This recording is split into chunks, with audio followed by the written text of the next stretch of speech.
Well, that's not right. Supposed to show a picture of me. That's the reason for the camera. Force them to look at my face. Okay, that's better. From a certain point of view. Alright, where was I? Okay. Good evening. I am a Screaming Wyvern. I call myself Wyvern because I hoard RPGs like a dragon, but I'm unbalanced and slightly toxic. And it is Thursday night when I stand on the edge of the old school Renaissance and howl into the void. And I realize I have never actually given an example of me being slightly toxic.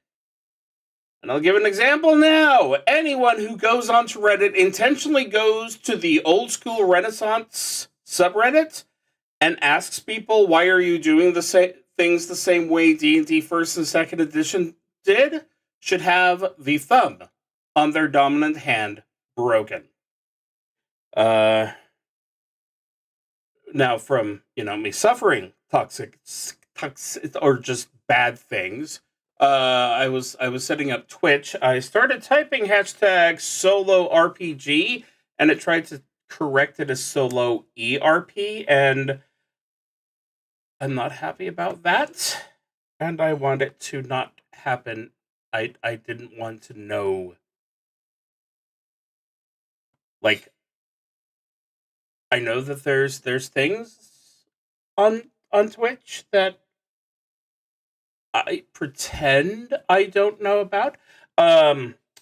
Anyway, so let's see. Where have I been since last time? I did some work on setting up the game, but I am still working on figuring out how to loop through items. I think I've gotten it figured out, but the main thing is I'm trying to do customizable buttons that only show up when you actually need them, and that's where I am having some problems, but it's fun. Actually, what I've been working on is I took a class with Unity. Actually had one where they were going through how to do a text-based um, your old choose your own adventure type thing. And of course, there we had the same thing where it's like the okay, so here's how we're doing this up, and here's this thing and this thing, and okay, now I'm going to go ahead and take some questions. And yeah, so this guy asks, why are you doing a text adventure? They're not exactly dude, I specifically searched for this lesson, so I don't care who that student is. Dominant thumb. Dominant thumb, crack. Okay? That's all I have to say about that. Okay. Will there be many dominant thumb jokes tonight? I don't know. Let's see. Tonight, though, we are back on my solo role-playing game, Kick. This time I have the fortune to be playing, book one in the Misfortune solo adventures, Board the Little Secret by Elln the Witch. I've put it on the doobly-doo in the YouTube live stream. I'll go ahead and paste it in here.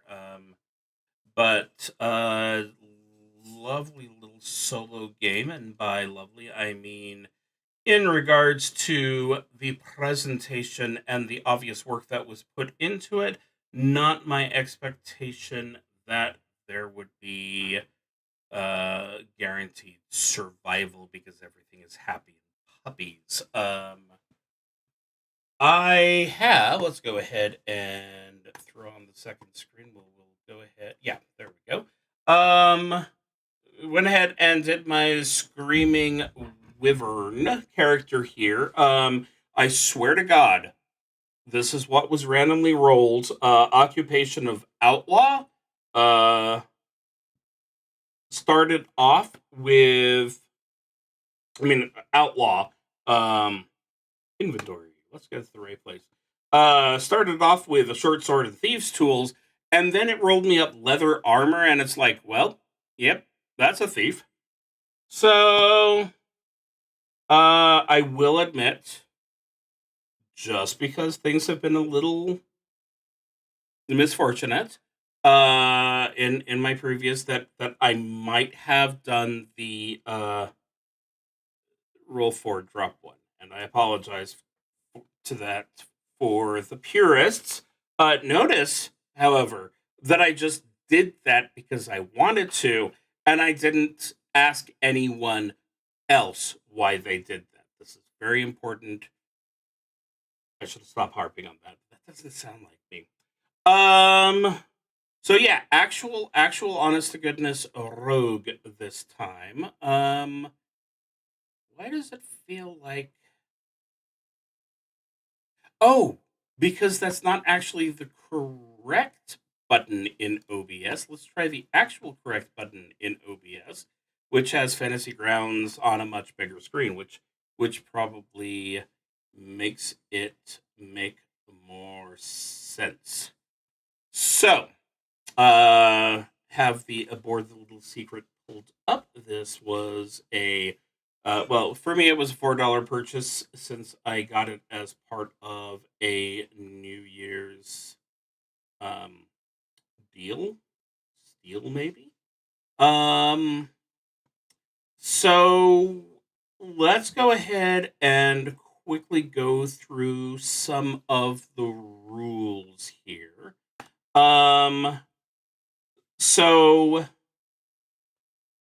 there is over here. I've made a copy of the time tracker. You can just perfect. I can see the whole thing. And there's my smiling boy there. Every time I roll a die to do an exploration event, then I have to mark one box on the time tracker, which will be represented by him. Him moving. I am just like with my last solo adventure, not bothering with game maps. So this seems like an even better use for him. Every time you mark 2 boxes at an exploration event that didn't use a dice roll, you mark 1 box on the time tracker. Scene transition. Every time you move between scenes, mark a box on the time tracker. Combat. If your combat lasts longer than 6 turns, mark a box on the time tracker. And of course, everyone's favorite thing, if the game tells you to, mark a box on the time tracker. So, there is a time limit, which means this is probably going to be about an hour and a half to 2-hour game, which, what's the length of my game time? Oh, yeah. So, you can understand why this seemed like a perfect match for me. Also, they advertised it on Reddit and they didn't ask any weird questions. So they get money instead of broken thumbs. Let's see. So, Aboard the Little Secret by Elln the Witch. Actually did get in touch with her to make sure I was pronouncing things properly there. So I can say with confidence that it is Elln. And trying to think if there's anything too interesting I need to throw in here. I did actually have someone who visited my stream of one of the Hounds of Hathrag Keep, and they asked me a question about, if I did the Fantasy Ground Dooley Doos by I should not be stealing that from the internet. All apologies for that. So, but I did go ahead and set up some stuff. I was given 5 NPCs and just like with the hounds thing, all the enemies are nicely set up here so that I can uh, prep them without spoiling myself on anything. So the Werishes,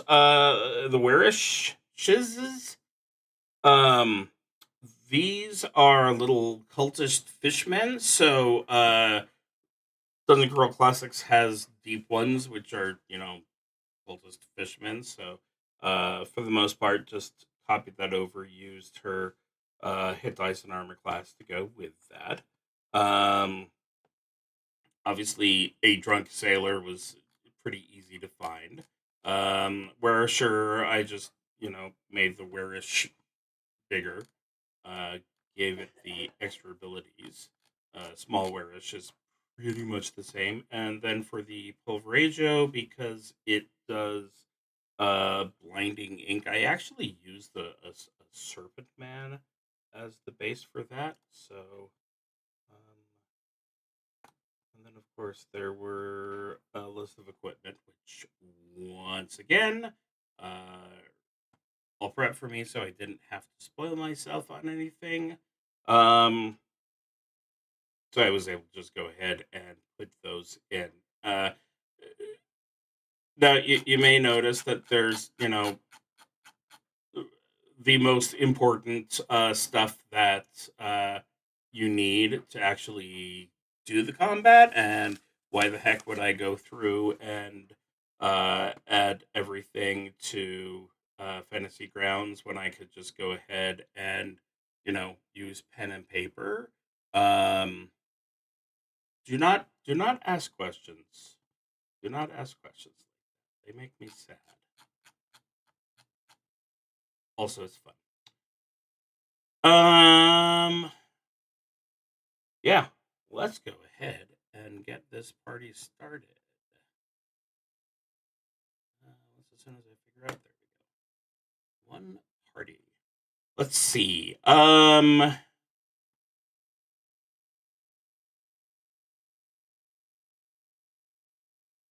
Trying to see how much we want to share. All right. The Misfortune Lands. And again, I'm being told that these are fictional Misfortune Lands. These are not the ones that are outside the door right now. A vast island isolated from everything, yet many venture there seeking its secrets. Little is known about these lands, and the tales told cannot be trusted so easily. Sailors claim it is home to enormous abyssal creatures and their servants who raid ships and steal their treasures. Others insist these lands are cursed, and all who set foot on them inherit this curse, though no one knows its true effects. Few who have lived in these lands have managed to leave, and when they do, they seem different, as if unable to precisely describe what happens there. They only say things like its landscape is beautiful, it's always changing, or the realms are benevolent, all are judged equally, or Tahiti, it's a magical place. The only way to uncover what truly lies within those lands is to see it for yourselves. Would you dare? Okay. This is the version of the book which gives me the ability to go ahead and actually put in check marks, which I really appreciate. Let me go ahead and make a copy of this page.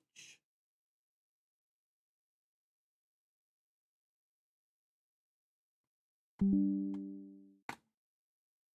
that I can reference that as needed. Prologue. All right. Let's go ahead and get a quick drink. Since I'm clearly about to start doing some speaking.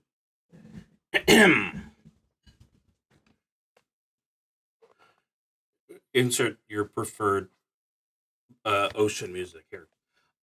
You are aboard the Little Secret, a small passenger ship headed to the Fort of the Blessed, located in the Misfortune Lands. This is the starting point and the first place where visitors to these lands are sent. A place designed to introduce new residents to this dangerous and twisting land. Your journey has been smooth so far. The captain informed you that in 2 more days you would reach your desired destination without trouble. However, on the night you crossed the borders of these lands, you had a strange dream. You found yourself in a kind of library, sitting at a table with a cup of a hot drink that seemed to be coffee. Near you, a person was standing, organizing some books on a shelf. After finishing organizing the books, the person picked one up, sat across from you, and began leafing through it. When you finally tried to observe the person in front of you, you realized they were not like you. Their skin was pale, of an indescribable color. Their hair moved on its own like large tentacles. On their face, there was a single enormous eye with triangular pupils, focused on the book in front of them. When you least expected it, the person began to speak. As they opened their mouth, they revealed large, misshapen, but strangely aligned teeth. Welcome to my library. I hope you enjoy the coffee. I don't get many visitors. The person paused and continued after a couple of seconds, their voice soft but full of curiosity. I am so glad that I managed to get a voice that was soft and didn't. If you're not going to read ahead, then your voice acting can be on, dangerous grounds. If you don't mind me asking, are you coming to these dangerous and unknown lands because you're fleeing your past? What led you to make such a decision? Could it be riches, knowledge, or just the pure pursuit? I'm sorry, I'm going to try that again. Or just the pure pursuit of adventure? They stopped for a moment, thoughtful, as if waiting for a response, but soon carried on. Well, perhaps your past no longer matters, because after stepping foot in the misfortune lands, you will become a bearer of the blessing, just like all its residents. I cannot speak much about it, but you will discover it in due time. For a moment, the person widened their enormous eyes, showing a surprised expression. Perhaps it's time for you to wake up. The misfortune has arrived early in your journey. I'll make sure to offer you a good treat next time you come, and remember, the dreams are special here, so respect them. Okay? Which brings us to the cabin. You wake up in your cabin on the ship, wondering what kind of dream that was, but this thought quickly fades as you begin to hear people screaming, fighting, and growling. Alarmed by the noise, you quickly get up, grabbing your gear and backpack, feeling that you won't have the chance to return for anything if you leave anything behind now. You're in a small room aboard the Little Secret. There's not much to see, just your bed, a desk with a plate from last night's meal, and a small chest to store your belongings. I can just leave the cabin, which sounds extremely interesting. Oh, yeah, there's fighting outside. We loot the room, okay? This is Dungeon Crawl Classics. The first line of the first page of Dungeon Crawl Classics is probably some kind of copyright, but the one I'm thinking of is the one where it says "You're no hero." So we're going with that one. So I can check the chest.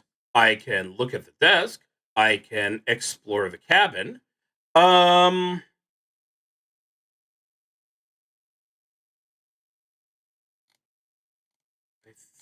think. Okay.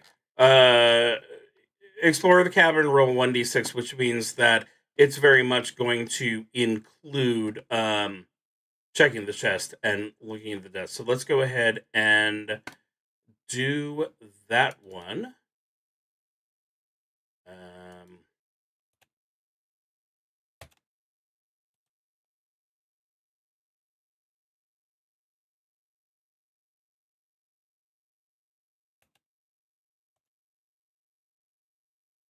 Okay, so she did a wonderful job of setting it up for me, and now because I am not using the true acrobat, I have no idea how exactly I'm supposed to mark things off.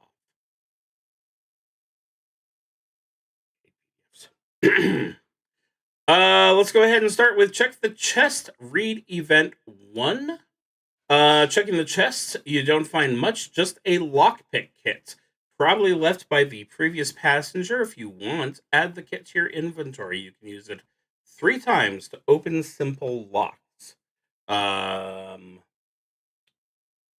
it specifically points out that there is more information on the item, but I have already gone ahead and set it up for myself.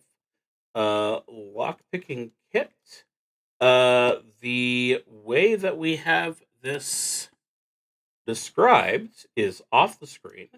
Now, I will admit that in some cases I, you know, wrote things in my style. But this lockpicking kit is of such high quality that you can unlock simple locks without needing a test, or attempt to pick a lock with a +5 bonus that can be used 3 times. I am noticing that where it is supposed to be telling me that I valued this at 100 gold, I actually set its weight at 100. So I'm going to go ahead and fix that. I am not going to lie. I am absolutely terrified by the idea of a 100-pound lockpick. I believe that that's just called a siege weapon, or a small siege weapon, obviously. Um,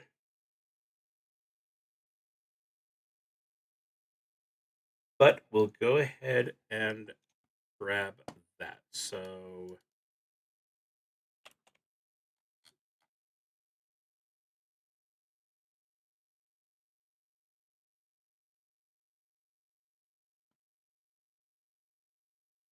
I thought I was smart.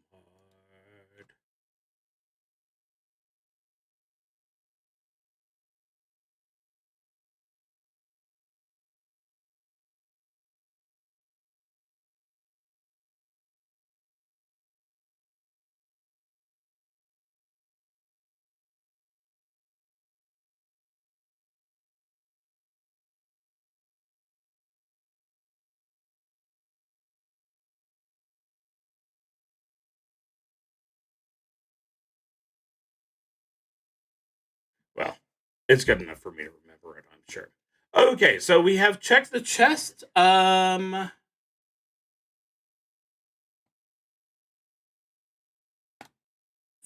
Every time you mark 2, nope. Every time you roll a die, no, this one did not request. So, look in the desk. You notice you didn't finish your meal from the night before, finding a piece of bread still on your plate. If you want, you can store it in your inventory to eat later. It is a piece of bread. That is it is useful when you are hungry. Um, I happen to know of a way it could be also helpful, but that would be cheating. Okay, we have now moved to the second track. Um, so let's go ahead and go to page 14, which is the passenger area. A random event happens. I'll go ahead and save time and get that moved up. I'll also go ahead and adjust the size of the time tracker so that I can have it on the screen. Maybe. Come on, Fantasy Grounds. There we go.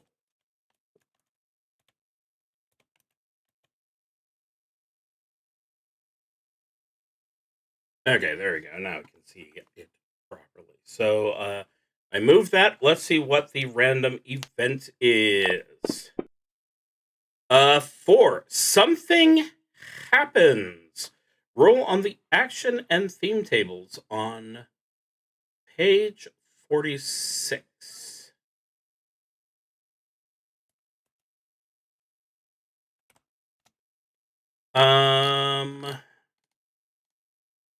Action and theme. Okay, so this is an oracle situation.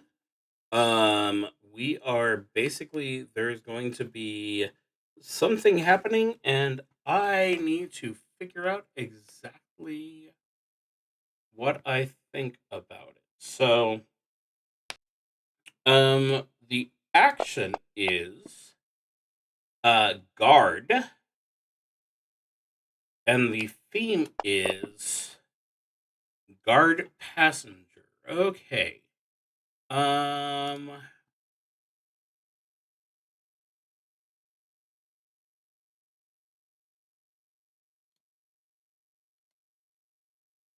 You're on the lower deck of the Little Secret in the passenger area. Besides your cabin, there are 3 other rooms, 2 in front of you and 1 next to yours. To your right, you recall there's the kitchen where your food came from, and to your left, a staircase leading to the deck. Um,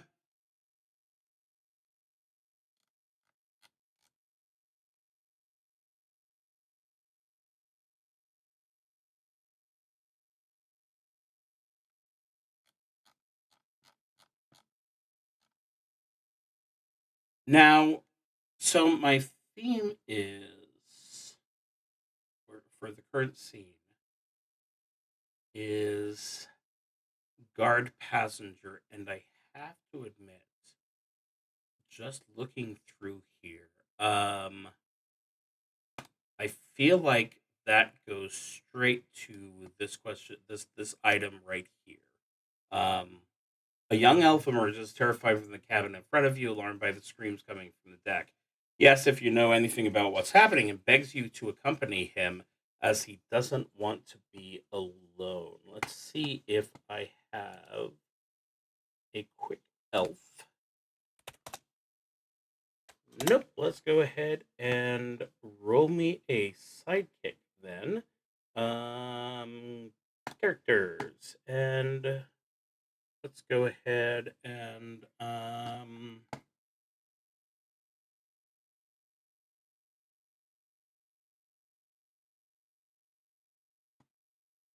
what's a good strong elfie name?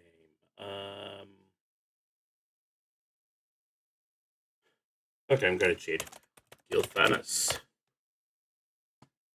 The occupation. We're not going to be randomizing this. We are looking specifically for an elf who is on their way to a location of great unnobles. That sounds like an elven scout to me. So we'll go ahead and throw that in. The method for him is, of course, just normal 3d6 in order.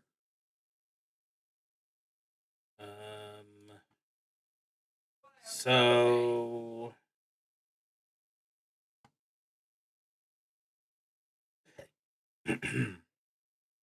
I feel bad for him, so I'm going to go ahead and try that again. Okay. He's not the smartest, but at least he has some personality to make up for it. So, yeah, that was cruel even for Dungeon Crawl Classics. Um, let's see here. We need to go ahead and pull up the items or trade goods table. Item. No.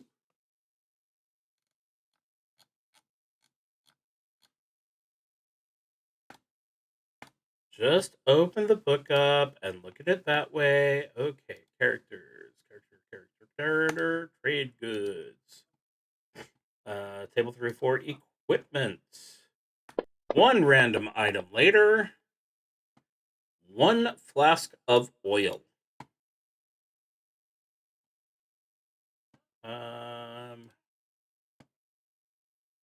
Yeah, I've been hiding the character generation this entire time.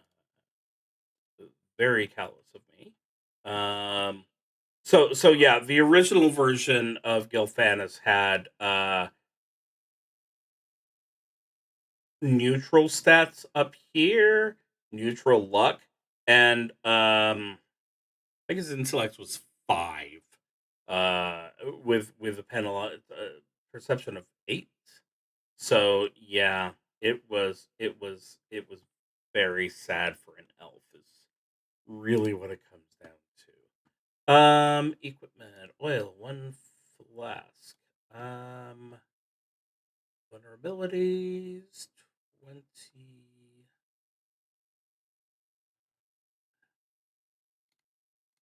And it did not give me items for the occupation, so let's fix that.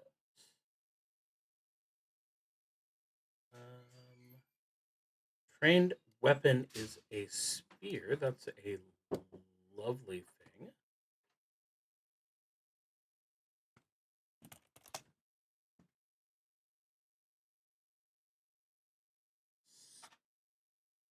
Spear. And a piece of signaling quartz.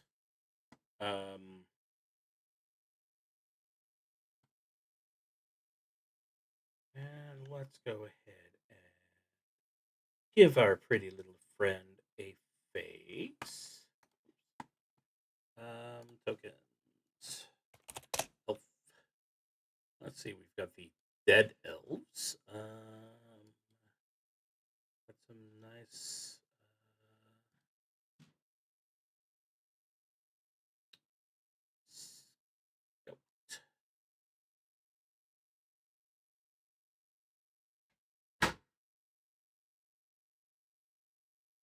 The child is opening and slamming the door in my general direction. It's very weird. Go ahead and use that one. And we will add them to the party and the combat tracker in case I need a sacrifice. No, I'm kidding. I would not just randomly murder this guy.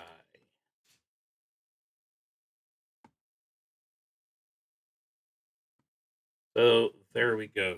Guard passenger. Perfect choice for that. Okay. That would have been an exploration event with a rolled die. So let's go ahead and drop or put up a little more. Let's see. So my choices here is: do I want to go to the deck? No, it's scary there. There's violence. Do I want to go to the kitchen? Or do I want to return to my cabin, which is even less dangerous than the deck. So I've still got all of these boxes. So I have changed a scene, which means I need to go up again. Let's go ahead and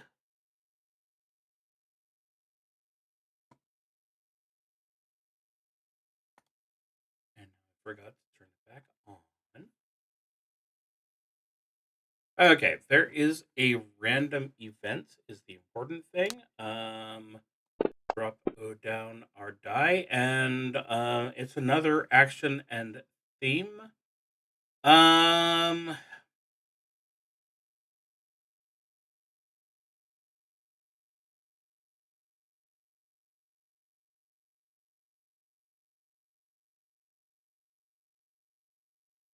I'd really love to take advantage of her work instead of trying to do another oracle. So let's go ahead and okay. You find something on the floor. Roll on the random items table at page 46. Loot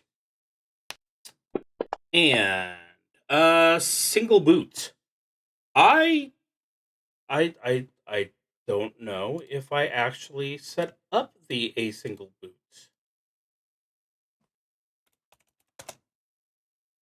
Yeah, apparently I decided I was too good for boots. Hi Ellen. I have Ellen saying hi on YouTube and hello back.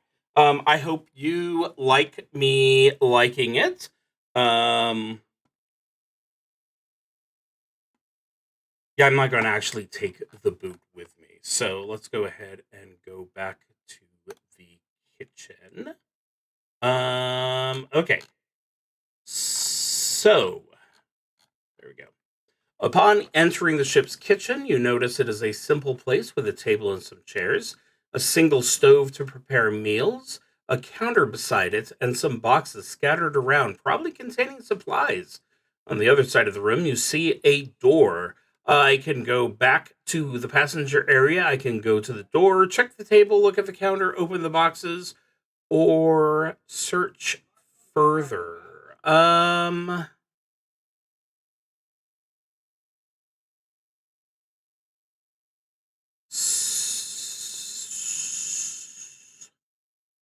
Let's start off with open the boxes. Now, we can either read the event number 2 or event number 3.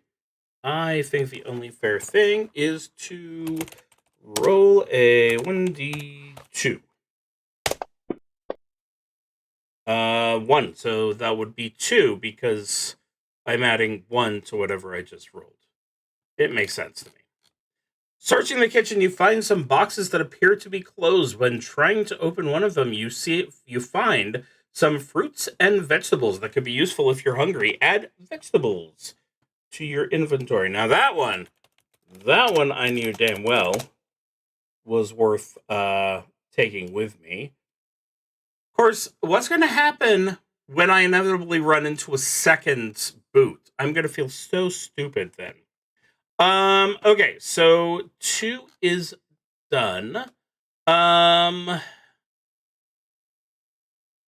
see here. Single stove to prepare meals, counter beside it. I've searched through the boxes and found some supplies. So let's go ahead and you notice a small door on the other side of the room. When you open it, you enter a space that seems to be where the sailors sleep, with hammocks and personal belongings scattered around. In the corner of a room, you find a small chest that appears to be locked. If you want to open it by force, the difficulty is 10 unless you have a way to break it open. And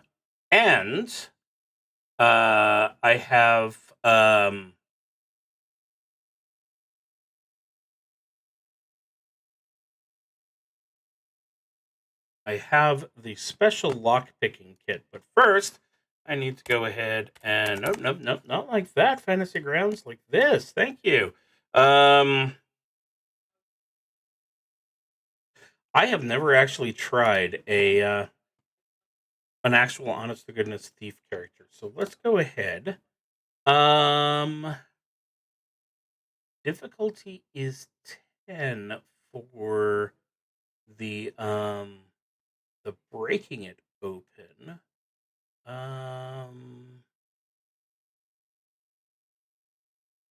Let's go ahead and assume that it's going to be a little easier to lockpick it.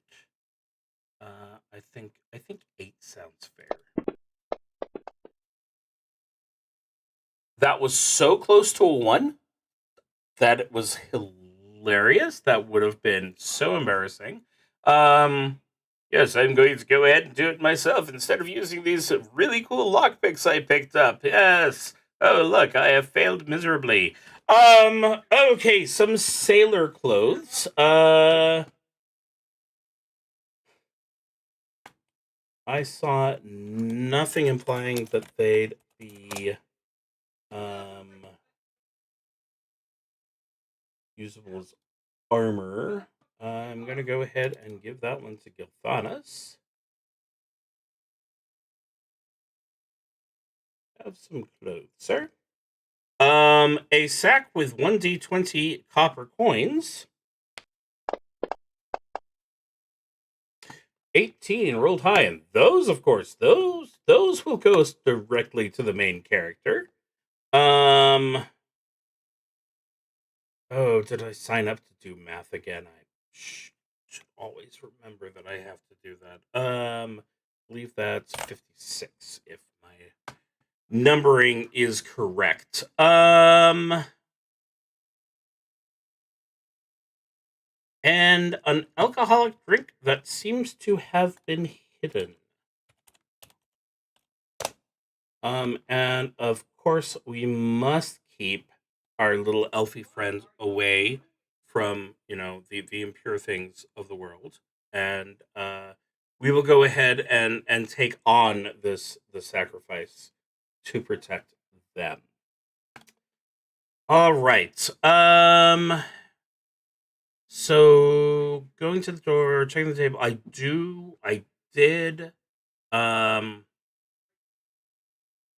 did take a look at what am I saying? I seem to have gone insane. I did pay attention to the time counter. Under the circumstances, I believe this is the point where I should stop screwing around and actually do something useful since, I've just paid myself for it. So let's go back to the passenger area. Thank you. And 5. You feel a strange presence.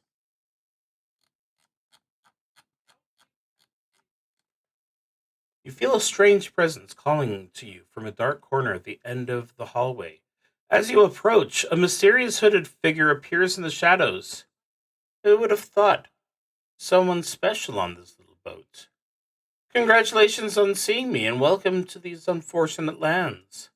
Here's a welcome gift. The hooded figure extends a hand, offering you a small ring. Once you take it, the figure vanishes into the shadows, which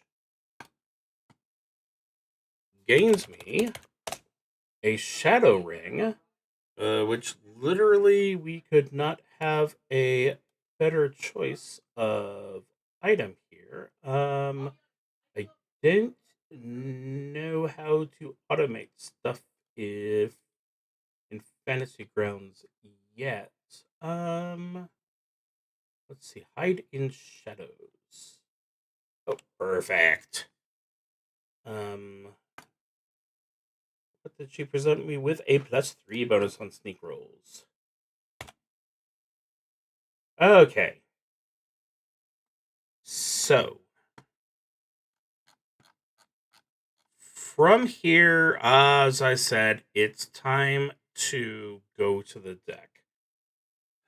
And this is where I do a hide in shadows check, except that first roll has made me decide that I really need to protect the passenger. So I guess make sure that he's okay and doesn't get lost in the shadows. All right.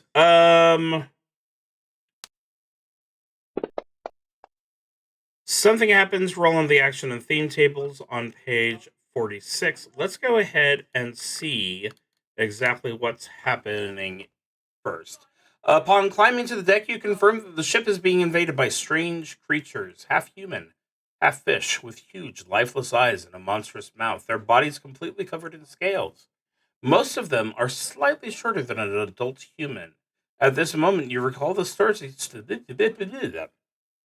Yes, that's what it said. Oh wait, the letters have cleared. Most of them are slightly shorter than an adult human. At this moment, you recall the stories you've heard about these lands, a dangerous place where misfortune is your best friend. People scream while the sailors try to defend themselves. In the middle of the chaos, you hear the familiar voice of the captain shouting as he fights against the creatures and tries to steer the ship so it doesn't lose its course. The Werish have invaded! Prepare the lifeboats! All right, so let's go ahead before we do anything else. Let's pull up our oracle. So our action, locate, and our theme is crew. Okay, so my priority here is going to be locating the crew, which I again am going to say puts me on a choice here.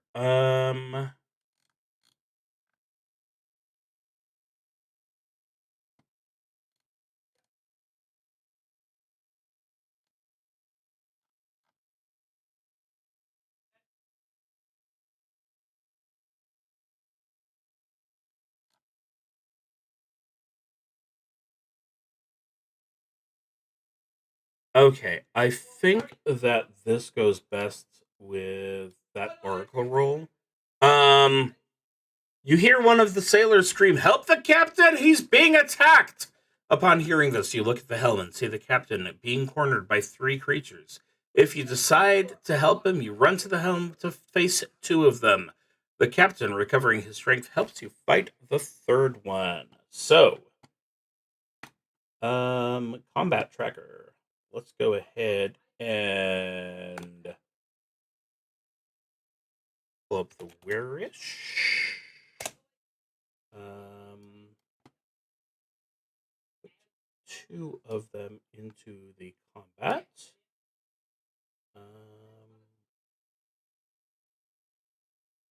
And of course, I made sure that I kept her art plainly visible. So, combat with 2 Werishes. Menu and initiative, and let's do all initiatives. Okay, great. So me and my little elf friend are going to start things off. Start of the round, Screaming Wyvern. Hey, that's me. Okay, I decided that I don't have the opportunity to hide in shadows under the circumstances. Make sure I did time tracker properly. Yeah, I think we're good. So, backstab does not seem to be a good option here. And really, I clearly went running towards them. So let's just go ahead and go with normal actions. We have a lovely short sword, and we, in theory, know how to use it. 14 plus 1. Hey, remember how you've used this game before and you know how to target before you do things? You don't? Oh, well, you should. Okay, so yeah, the Werish has an armor class of 12. So my 15 is a good hit. Let's go ahead and roll the dice. And that's a 4. Okay. 1 down, 1 to go. Gethenus, our little elfie friend. You have a spear. Spears are good. And now watch as I actually use Fantasy Grounds properly. We'll go ahead and target the Werish.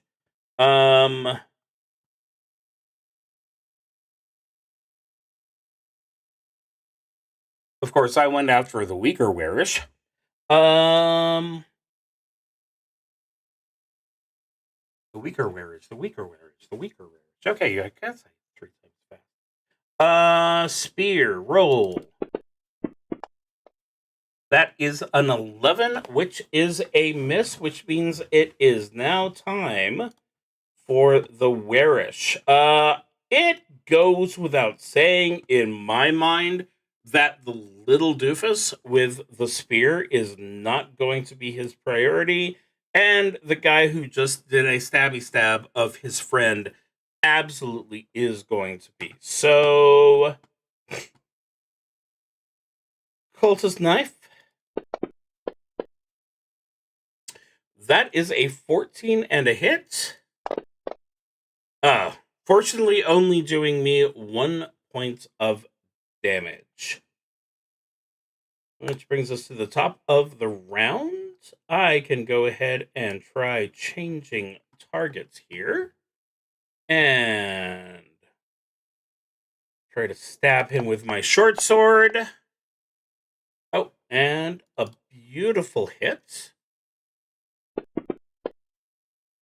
With a lot of damage, which means that if Gilthanas can figure out which end of the spear to use.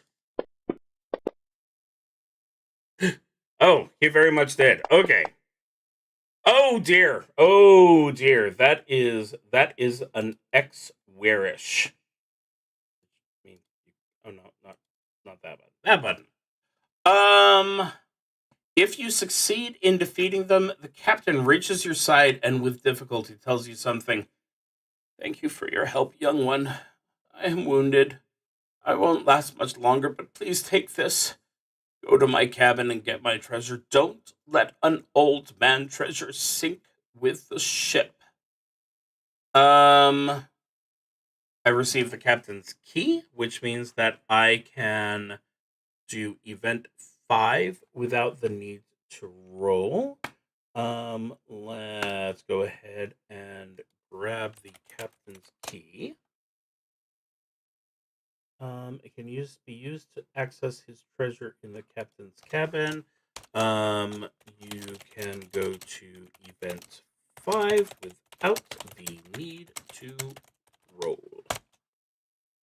Got that noted. And of course, this, as all important things, will go into my inventory.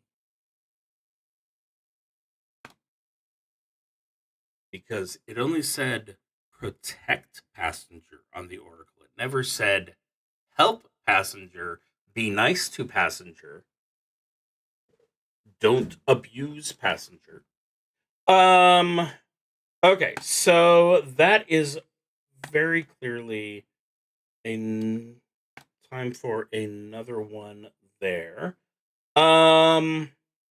I am also going to use this opportunity. I am going to say that 2 1-hit dice creatures are going to be worth 1 XP.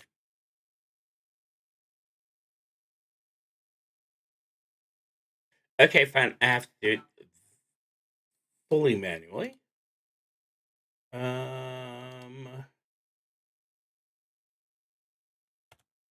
What do you mean 50 to next level?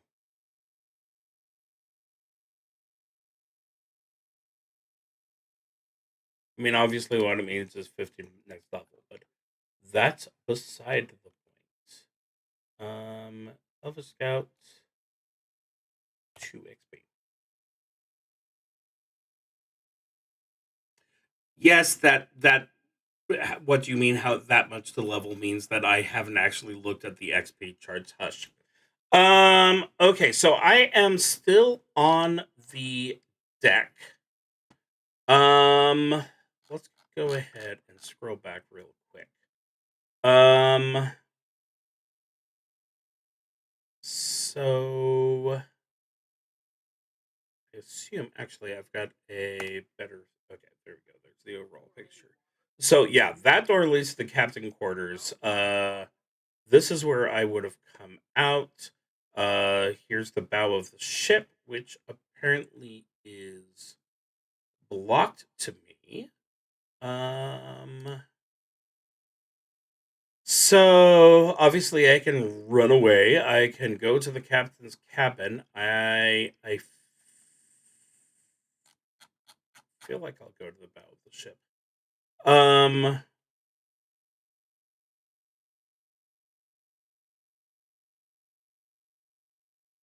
Yeah, I'm satisfied with this choice. In the middle of the confusion, you find a way to the front of the ship, but there are two Werishes blocking the stairs. Two Werishes added. The combat tracker now where it is visible. And let's go ahead and re-roll for initiative. Everybody. Okay, so this time, I am starting. And Gilthanas is going last.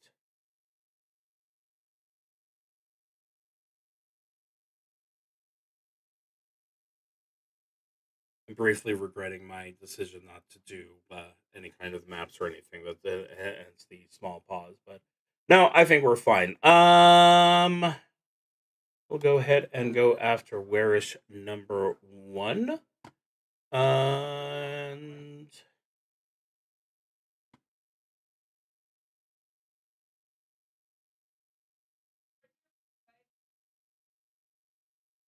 actions. Short sword. And I don't know if that came across well, but it was trickling or going between 5 and 15 a couple of times before I decided, okay, fine, you can have a 15. So that was a hit. Damage exceeds hit points by 3, dying. So that fishman is down for the count. As before, it's pretty obvious that I'm going to be who this Werish goes after first. He tries to do me a stab, but misses, which means that Gilthanas is next up. And he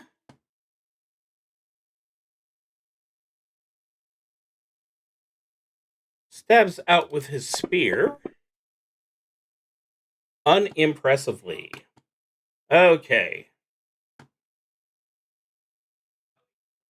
So let's see if I can show him how it's done.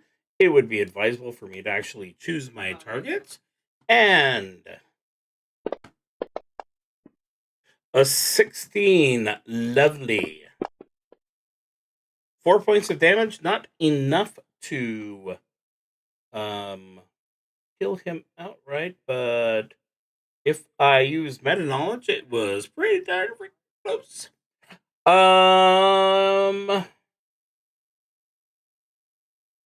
It tries to avenge itself, but fails miserably, giving Gilthanas the chance to make up for his roll last time,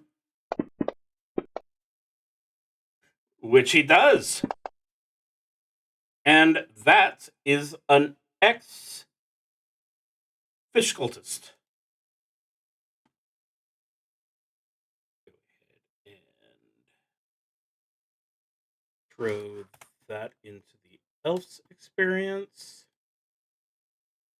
Yeah, I will not be using Gilthanas as the name going forward. I needed to pick something on, in a rush. So I hope that I do not get this completely demonetized for stealing one Dragonlance name. I'll avoid making the jokes about the YouTube algorithm.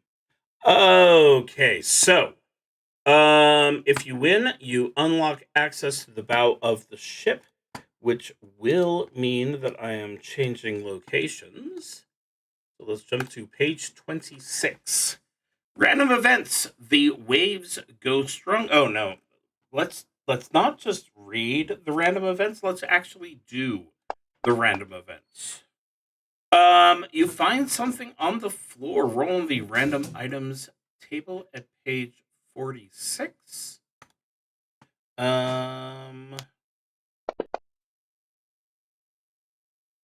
3 is a bag of coins.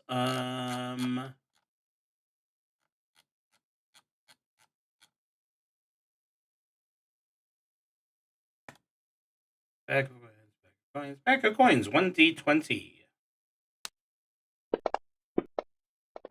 11. Okay, I might be able to handle that math.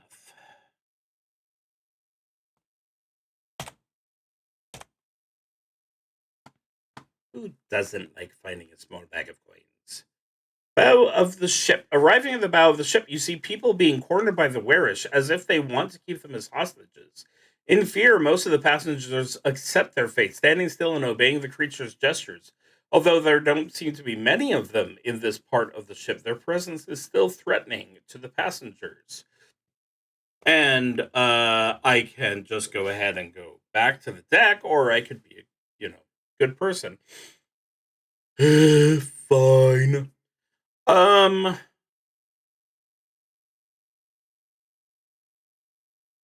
When they see you coming, the sailors and passengers who are being held hostage by the Werish decide to rebel, knowing they now have a chance to escape. You won't fight alone in this area, and your battles will have one less Werish. Is there anything? Yeah. So we are going to explore the bow of the ship. There is a 7th. Okay.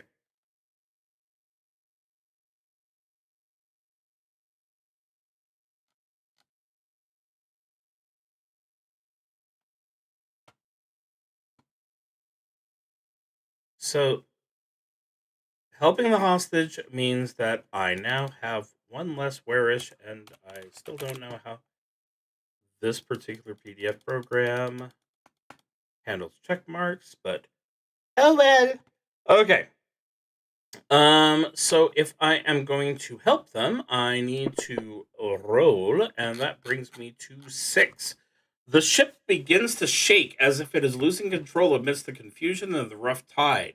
You notice it won't be long before the ship collapses and sinks. Mark 2 boxes on the time tracker. Okay. Well,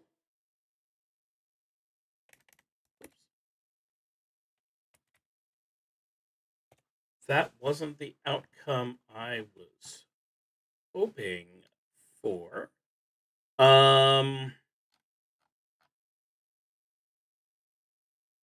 In return, in exchange for losing so much time, I think I'm going to go ahead and fight the boss of this little region. You see a different creature in this area. It appears to be a Werish, but it has 2 heads and carries a book. You think it might be some kind of leader or commander. After observing it for a while, the creature notices your presence and gives a loud scream, commanding a Werish beside it to attack you. But, as previously mentioned, the crew and passengers of the ship are coming by to lend me a hand. So this formally, in my opinion, takes care of the Oracle's suggestion to find the crew. And let's go ahead and find a Werisher. Now, the Werisher, of course, is a big one. So we have to hope that it picks on the elf. Is that the right way of looking at it? Yes. I get to say things like that. Okay, half man, half fish. These creatures are servants of the ancient cult of the sea gods and occupy the lowest ranks within it. They're usually seen searching for shiny artifacts and following the orders of the a werish who does. I'm smart. A werish who dedicated himself to studying the abyss until another head grew on his body to support his knowledge. He is usually in command of a group of werish. Um,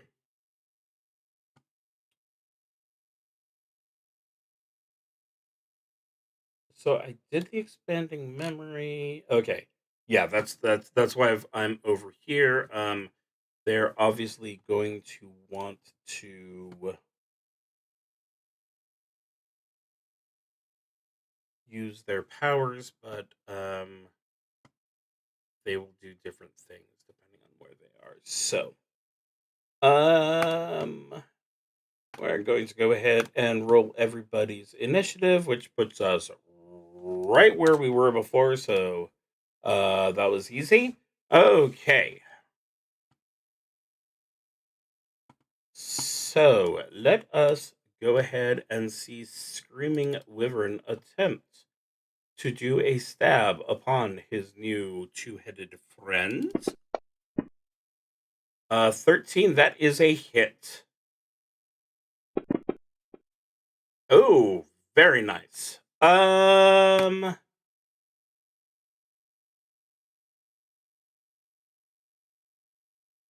So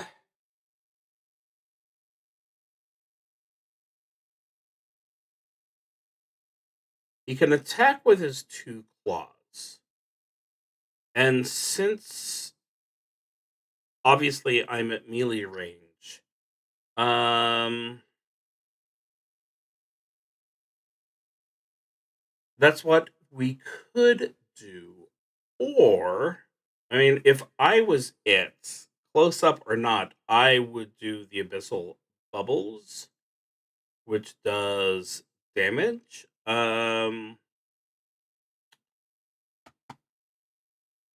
Let's go to the Oracle.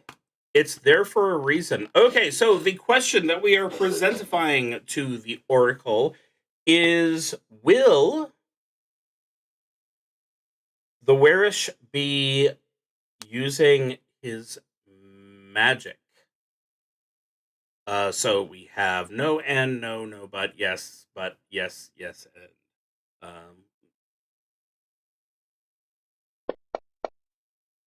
And our response is yes, but um, like I said, the absolute best choice would be to use those bubbles, but it's going to use the expanding memory instead. Okay, let's see if I've set this up correctly because everything I know about Fantasy Grounds I know from Pathfinder.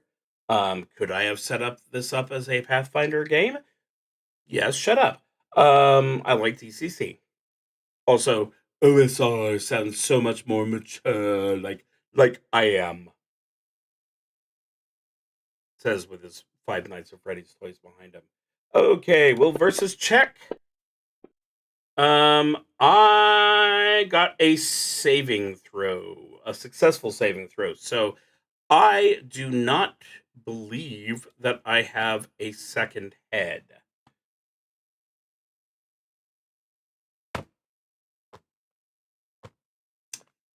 on, Nicholas. You can't make a annoyed comment about solo ERP and then be tempted to make jokes about second heads.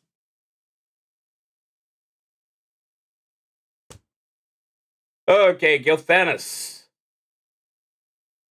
comes up next to it with his spear.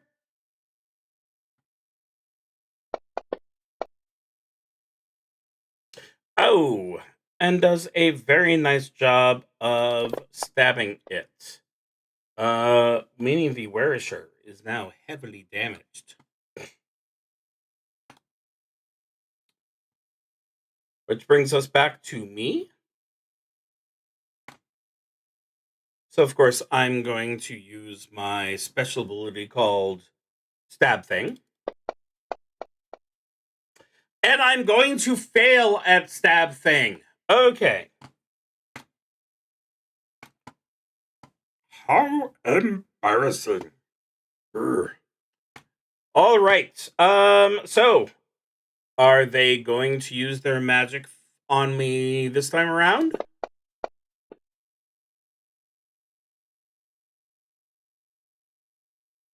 Yes.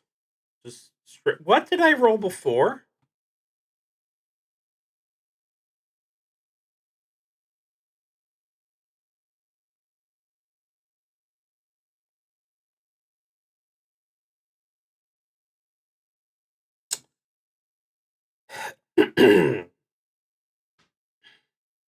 So I've been working in the computer industry for a very long time, and when I was mentoring people, one of my favorite statements would, of course, be read, don't skim, to point out the importance of making sure you get all the information instead of just uh, assuming that you know what what you're what you're doing.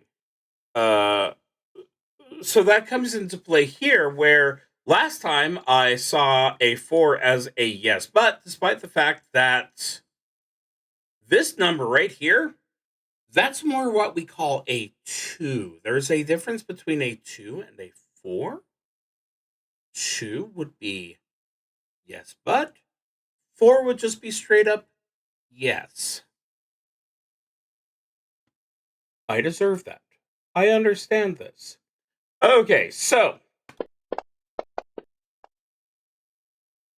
unable to find casting table result for abyssal bubbles. That's fine. All I was going for was will it hit? It will. It does bludgeoning damage. And that's bad. We'll go ahead and have Gilfanis try and save the day.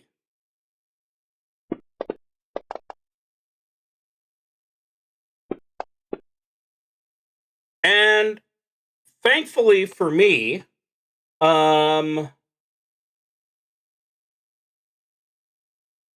we are able to defeat the Werisher. Somebody got cocky. Oh, look at me. I am very impressive, man. I am so good at the fighting. Ah, he is casting the bubble spell. Ah, look at the pretty bubbles. Oh, look at my face. It has been cracked open by the lovely bubbles. Okay,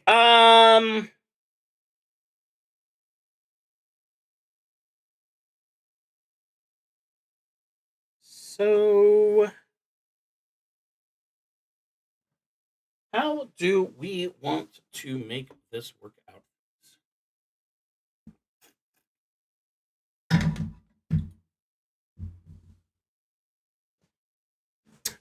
Um,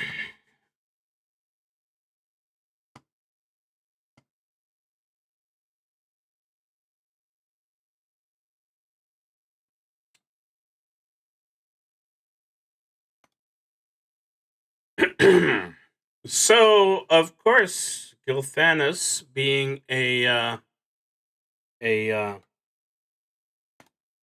elven scout, is trained in the way of first aid and is able to heal me for 2 points. I feel much better now. Okay, so that's our story, and we're going with it. Technically, it doesn't violate any themes of the game. It just, vaguely does. Okay, so we were on the bow of the ship. I think it is now time for me to get off the bow of the ship. We're going to go back to the deck and find something on the floor. It's going to be healing potion, and that's going to be funny.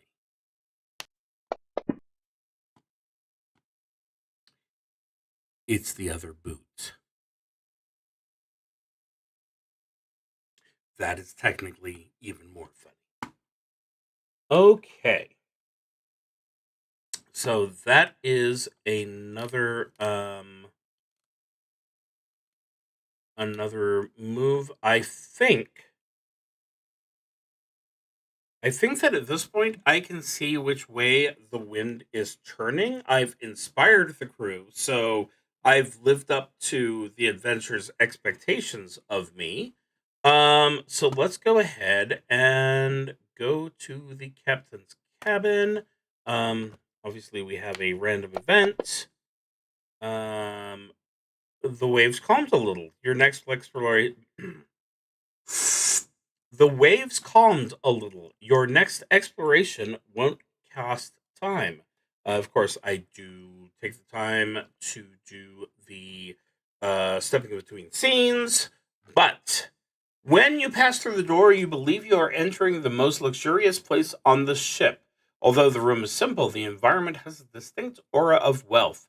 At your feet, you notice a luxurious red carpet, and upon paying more attention, you see an enormous double bed with a nightstand to the left, some boxes beside it, and to the right of the bed, a large chest that seems to be locked. Once you mark 2 boxes while exploring the captain's cabin, read Event 4. So I can go straight to Event 5. Next to the bed, you find a locked chest. Upon checking carefully, you notice that the chest is incredibly reinforced. And then trying to break it open would take a long time, something you don't have right now. However, you think you might find the key somewhere in my pocket. That's a good somewhere. I think that's probably the best somewhere I could hope for.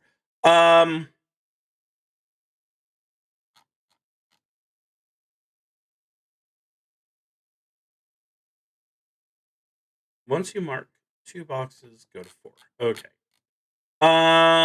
So you managed to open the key. You managed to open the key. Yes, that's what. So I picked up the chest and I put it in the key. You managed to open the chest using the key the captain gave you in his last moments. Inside the chest, you find the treasures the captain mentioned, jewels and gold coins. But there's something peculiar in the middle of these riches. A pouch. When you look inside, you see a bracelet with a note beside it. When you read it, it's set.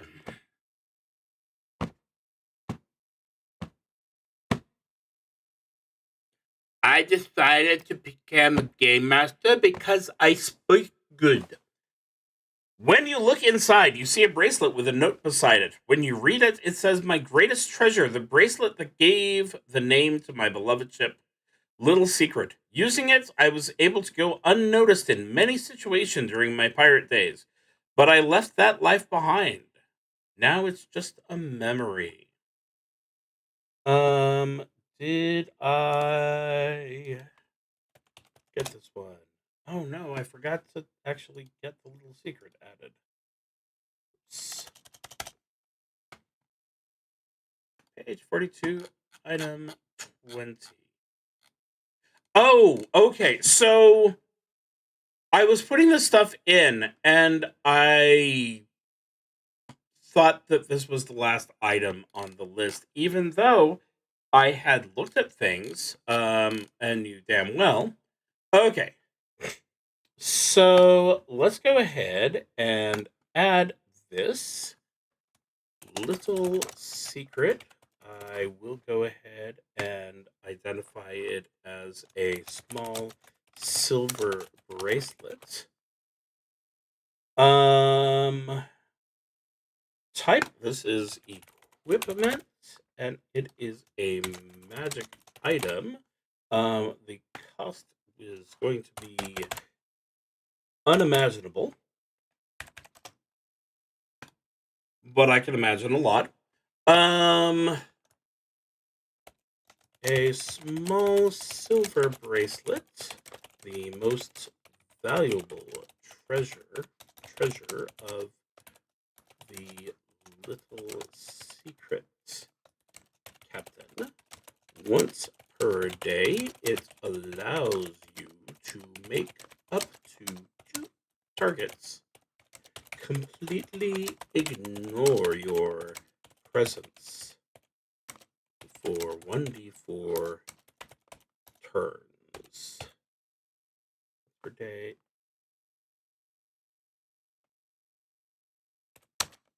Or, if used in combat, it makes the enemy target miss up to 2 attacks against you, completely ignoring their dice rolls.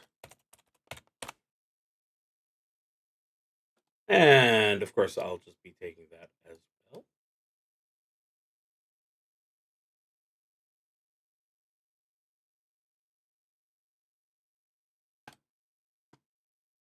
Think of all the teaching I'm giving. Okay, so that is there, and that has been added. That was 2 boxes, so we're going to go ahead and go to noticing that the captain's door is open. Awaris decides to enter to investigate. Seeing all the valuable things in the room, it is shocked upon seeing you. It decides to attack with all of its rage to take the treasures from ye.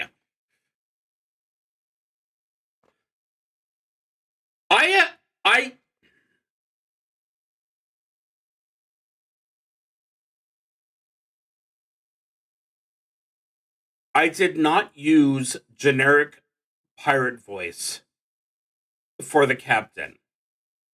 Who am I? What am I doing with my life?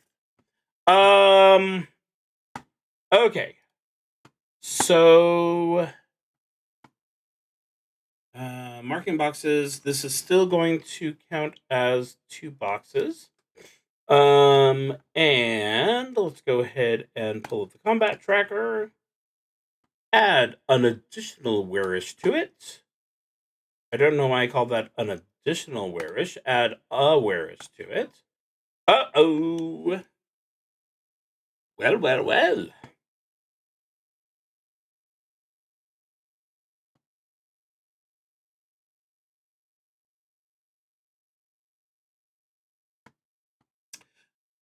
Oh, Oracle. Where is it? Run tables and oracles.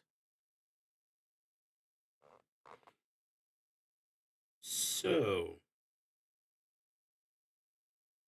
is it going to attack the elf?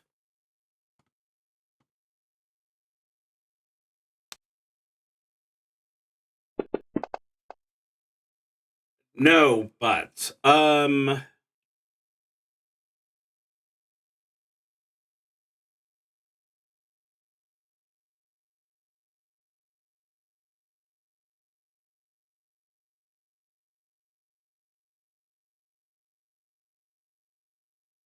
okay.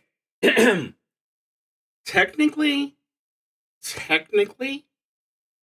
what I am doing here is perfectly valid. It is exactly how the oracle should work, which doesn't make it feel less cheap because no, it's not going to attack the elf, but it had to decide, which means that it's lost its place in the initiative. Again, that's how oracles work. This is not me taking advantage of a random number just to give myself an advantage, so that I can proudly say that I've successfully completed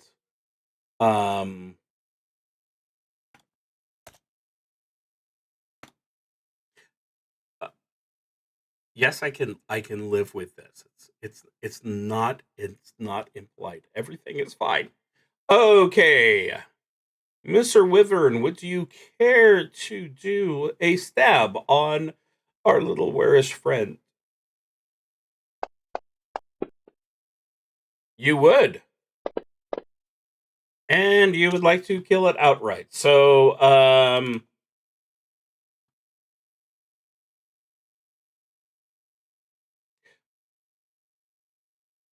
look, I gave myself a wound. Okay, I am slightly more hurt, despite the fact that I took advantage of the Oracle's role to make sure that I couldn't get hit by this warish. I took a damage. Everything is fine. I am not a monster. I am not a horrible person. Your mileage may vary.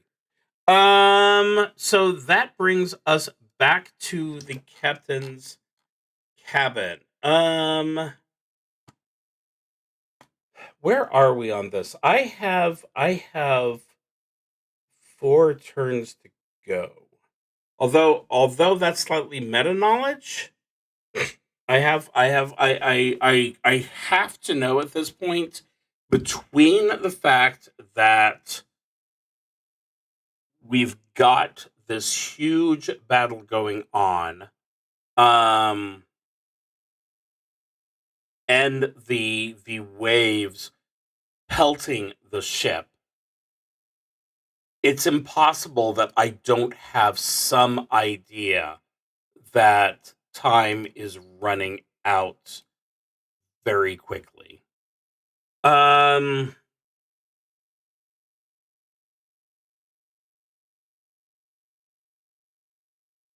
Okay. Enormous double bed, nightstand to the left, some boxes beside it, and to the right of the bed, a large chest that seems to be locked. So I could check the nightstand. I could go straight to those boxes. I could do a search.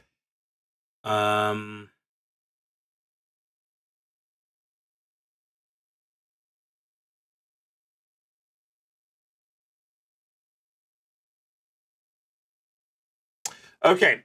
I feel like if we go back to the jokes I've now made twice, searching the bed is not something that I'd want to do, because I might learn too much about the captain. So let's go ahead and not do that part. Okay, we'll go ahead and check the nightstand. You find a flintlock and a pouch of ammunition containing 10 bullets. You think the captain probably forgot to take these items during the confusion. Yeah, and that is a damn shame for him. But more power to me. Okay, let's see. Do I have... I didn't do the pistol. I did do the ammunition.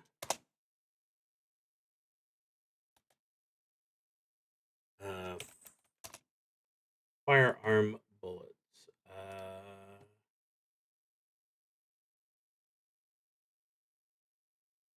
So we have 10 of those.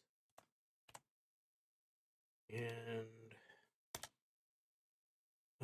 let's go ahead and take a look through the weapons. Ranged weapons.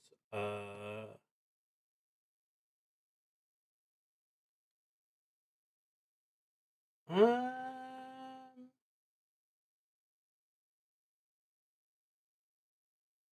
go ahead and grab the sling to be my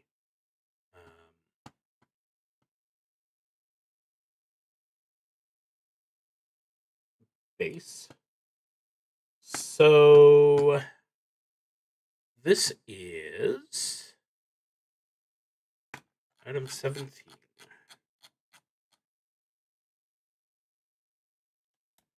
This is a flintlock. Weapon ranged, but not very. Oh no, there was a letter missing. I knew I had done something wrong. So it is short range, so I think that means it's only 10, 20, 40.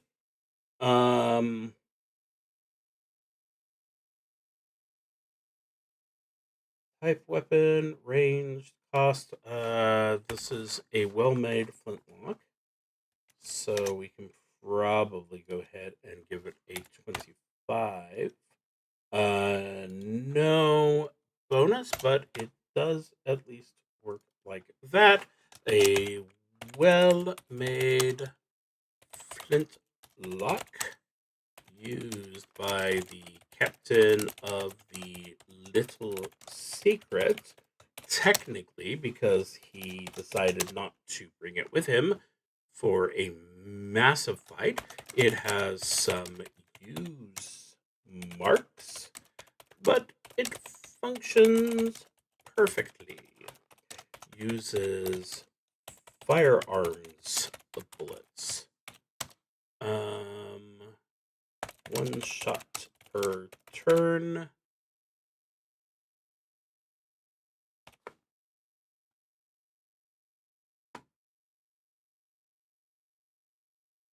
And of course, there's Pathfinder getting into my head. And what's the reload speed on that? I don't know. That's not pertinent to this.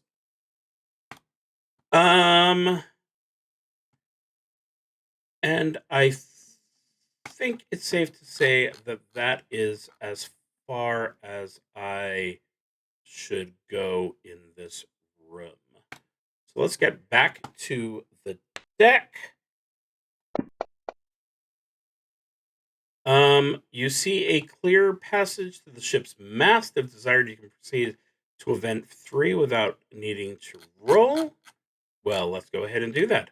In the center of the ship, you notice a rope ladder going up the mast. Thinking you might have a better view of what's happening, you decide to climb. I forgot to move my time track.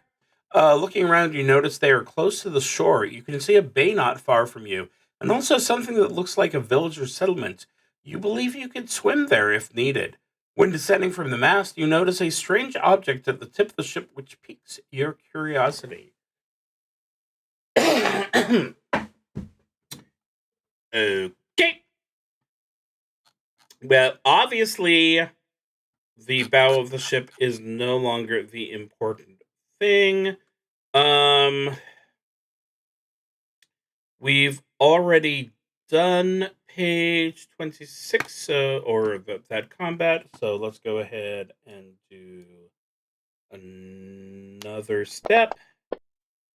The waves go stronger. Okay, well, frick. You decide to go to the bow of the ship where you saw the strange object by the mast. Upon inspecting, you notice 2 objects are stuck to the front of the hull, a shield and a staff. You have the impression that these are not just decorations of the Little Secret. You believe you can take one of them, but if you do, the other will fall into the sea. Decide which one to take and add either the shield or the staff to your inventory. Okay. I'm actually going to be nice to the elf. Let's go ahead and give him the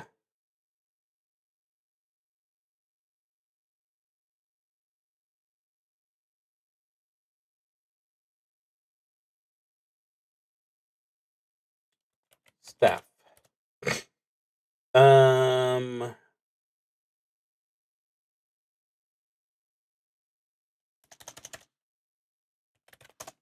There we go. Scepter.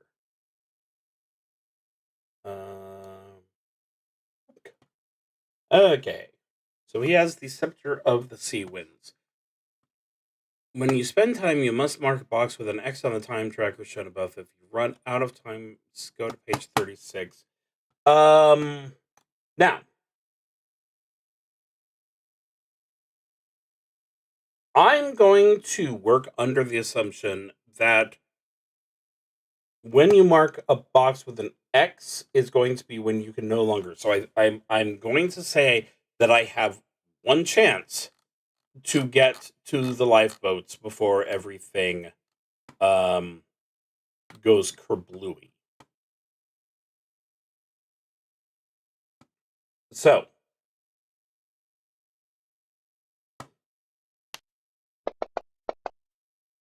4. Something happens. Roll in the action and theme tables. Let's see what the Oracle has for me. It says to distract.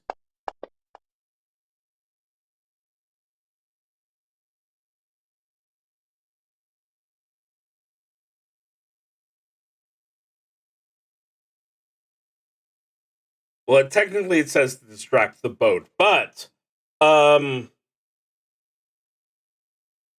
obviously that means that there is something which is going to be preventing us from getting to the lifeboats. Let's go ahead and just see quickly if there was going to be something under normal circumstances.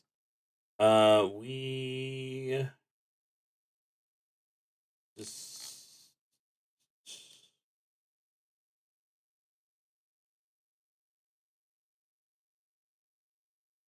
you see the sailors fighting to defend a small lifeboat tied to the side of the ship, where all the few passengers run to save themselves. And some of the whalers, some of the sailors are worried about the captain. If you want, you can keep exploring the ship or look for the captains going to event 2. But if you decide to go to the lifeboat with the other passengers, go to 34. Is this a direct no? That's escaping the ship. We can't do that.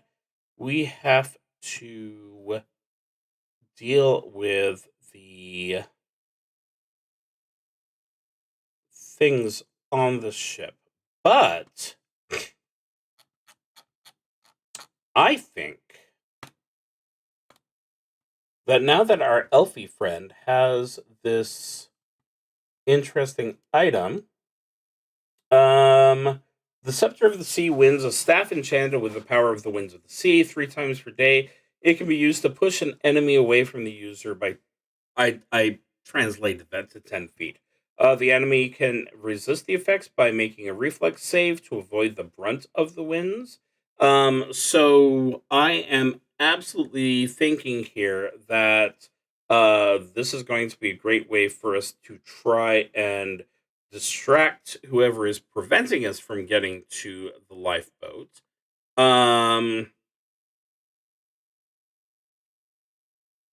But that depends on if they can do a reflex save. Now, the reflex save would be based on spellcasting power, but neither of us really have that. So it's really going to be more of the personality, willpower of the user. So personality +2. So they need to roll a 12. Let's go ahead and grab Mr. Random Wearish.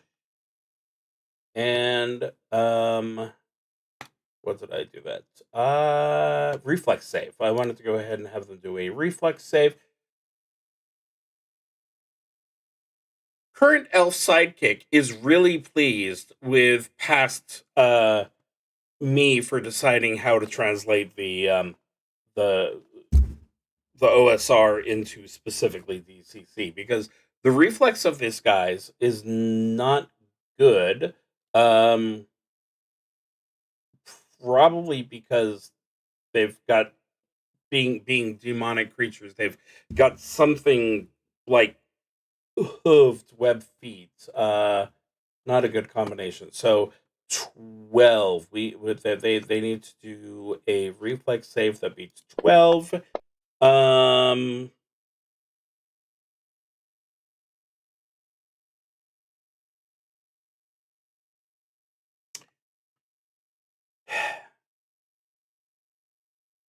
Okay. That would mean that I'd have to fight them, but the simple fact of the matter is now we have run out of time and must go to page 36.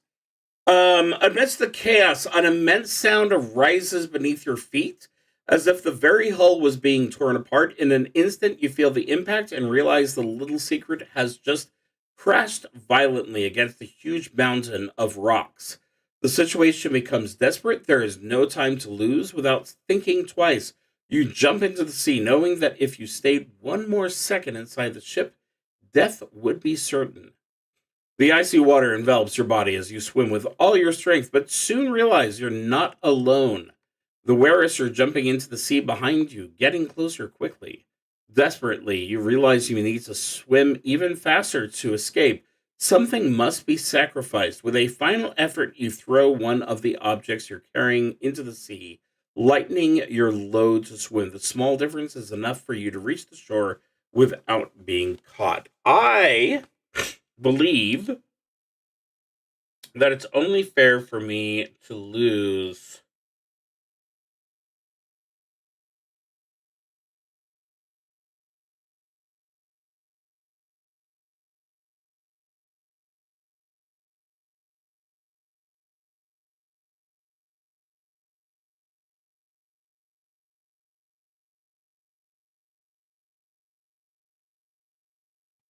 okay. So, um this isn't useful, this isn't useful, this isn't useful, this isn't useful. This one,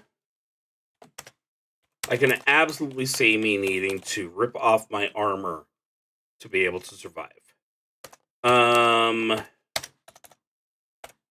I am probably not holding or probably not wearing the little secret. So let's go ahead and put that as a possible lost thing. The lock-picking kit is extremely valuable to me. A piece of bread, obviously no one cares about that. Shadow ring, that's on my finger.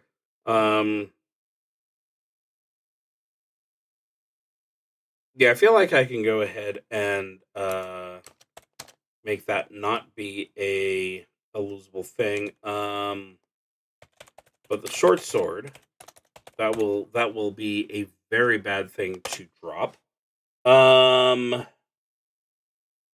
And yeah, let's go ahead and do the thieves tools, because sometimes you just have to lose your entire identity. Okay, roll 1d5. And it's the thieves tools. Well, I guess at least I can do a little bit of lockpick. Wait. No, I use my thieves tools. I haven't used any of the lockpicking kit, so that's fine. You throw one of the items you're carrying into the sea, lightening your load to swim. The small difference is enough for you to reach the shore without being caught. We'll go ahead and assume that whatever it was stored in was preventing me from swimming properly. With your lungs burning and your body exhausted, you finally set foot on solid ground, alone, away from the other passengers. Bye, Gilthanis. Looking around, you notice you are in a bay surrounded by mountains and a vast pine forest covered in snow. Trying again. Before you make any decision, something strange happens. Your vision suddenly goes black, and a huge eye surrounded by tentacles appears before you. Your head begins to hurt intensely. Then a distorted voice emerges inside your mind, a voice you can't identify, but can understand. Okay, this doesn't seem to be the nice guy that I talked to before, so let's go ahead. The voice says, "You have entered the lands of the gods of fortune and misfortune, the brothers of fate. We, the Watchers, have come here to greet you with welcome. delivering the greatest gift of our lords, the blessing of the eternal dream. Soon after these words, everything fades again. When your vision returns, the huge eye disappears and the pain vanishes as if it had never existed. However, you feel that something strange has entered or changed inside you. What could this be? What awaits you in these lands now? What is the true meaning of the blessing of the eternal dream? For one last moment, you remember the dream you had before all this happens. And that endeth the story. For now, at least. So, again, this lovely little tale, even if I did decide to prevent my dying to it, like a Cheaty McCheaty head, is by Elln the Witch, Elln the Witch. I picked it up on Drive-Through RPG, and if you are watching this now, or if you watch it later, you should do yourself a favor and pick this up because it is designed very well. It's a nice, lovely little adventure, and I look forward to the book 2 of the Misfortune Lands. There is a low level adventure, but I'll have to see if that is appropriate enough for doing solo. But for now, many thanks to Elln, and until next time, which will of course be next week, and we'll just see what we do then. Until then, good night. And some kind of epic sounding log off statement that I still haven't come up with.